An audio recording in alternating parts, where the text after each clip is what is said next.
এই পুৰস্কৃত হোৱাৰ পিছত ৰাজ্য চৰকাৰখন নিশ্চিতভাৱে ইয়াত কিবা বেয়া আছে বুলি ক'লে হয়তো অলপমান বেয়া পায় তেনেকুৱা এটা আমাৰ অনুভৱ হয় কিন্তু এই কথাটো ঠিক যে শিক্ষা হেতু এপৰ কিছু দুৰ্বলতা আছে যি দুৰ্বলতাসমূহ ভালকৈ যদি ৰিপেয়াৰ কৰা নহয় তেনেহলে ই ক্ৰমাগতভাৱে অতি সোনকালে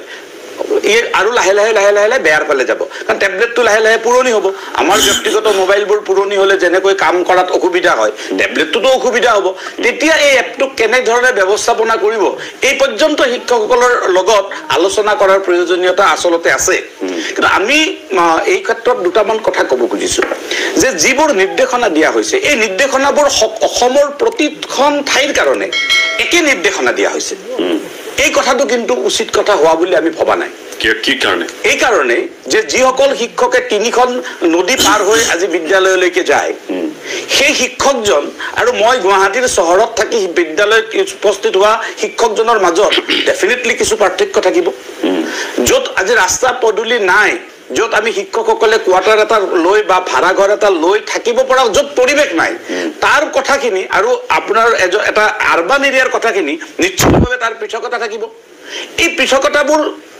বিভাগীয়ভাৱে একো কৈ দিয়া হোৱা নাই কাৰণে শিক্ষকসকলে মানসিকভাৱে কষ্ট পাইছে আৰু এই হাৰাশাস্তিটোৱে শিক্ষকসকলৰ অনবৰত কি কৰিছে এটা কিন্তু অঞ্চল বিশেষে মানে বেলেগ বেলেগ নিৰ্দেশনা দিয়াটো প্ৰেক্টিকেলি সম্ভৱ হয় জানো হয় যেনে ধৰণে আমি দুৰ্গম অঞ্চলৰ কাৰণে আমি বিশেষ এলাউন্সৰ যদি ব্যৱস্থা কৰিব পাৰো দুৰ্গম অঞ্চলৰ কাৰণে বিশেষ ব্যৱস্থাপনা আমি কিয় কৰিব নোৱাৰিম পজিটিভলি চিন্তা কৰিলে এই কথাটো কৰিব পাৰি নিশ্চিতভাৱে কৰিব পাৰি কিন্তু আমি এই কথাটো কৈছো যে আজি শিক্ষকসকলৰ সেই অঞ্চলৰ শিক্ষকসকলে এই যিটো মানসিক হেঁচাৰ ফলত তেওঁলোকৰ যিটো ছাত্ৰ ছাত্ৰীসকলক দিবলগীয়া অৱদানটোত কৰবাত ক্ষতি হৈছে নেকি সেইটোহে আটাইতকৈ গুৰুত্বপূৰ্ণ কথা আজি মই প্ৰেক্টিকেলি মই মোৰ কথাটো কৈছো মই ৰাতিপুৱা এটেণ্ডেঞ্চ দিছো দিয়াৰ পিছত মোৰ টেবলেটত আপোনাৰ হেৰি হৈছে ধুনীয়াকে যেনেকে গ্ৰীণ সিগনেল আহিব লাগে আহিছে কিন্তু মই চাইছো যে মোৰ একদম হেৰিত এটেণ্ডেঞ্চটো হৈছে নে নাই তাত কিন্তু মোৰ এটেণ্ডেঞ্চটো দেখুওৱা নাই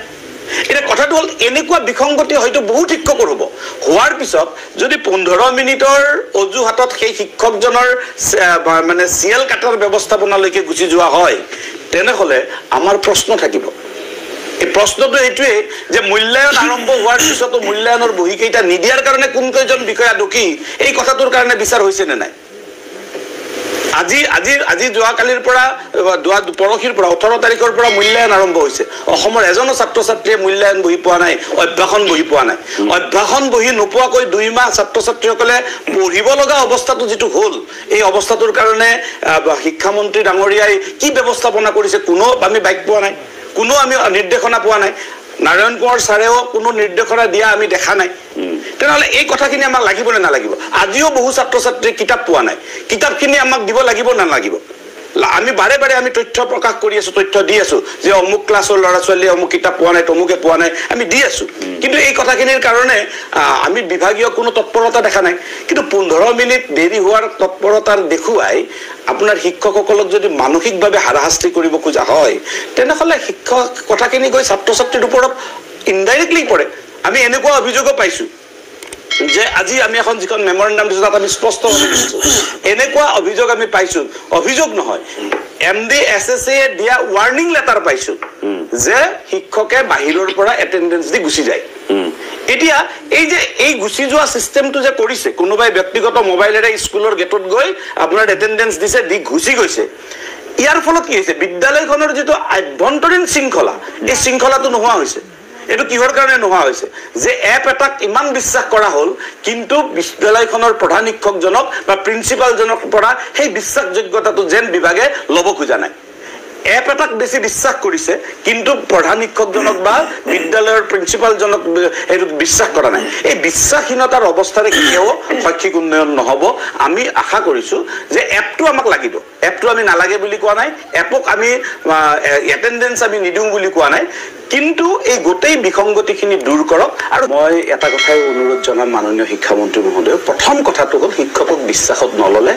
শৈক্ষিক ব্যৱস্থাৰ উন্নয়ন কেতিয়াও কিন্তু দ্ৰুতগতিত আগবাঢ়িব নোৱাৰে মান কথা হৈছে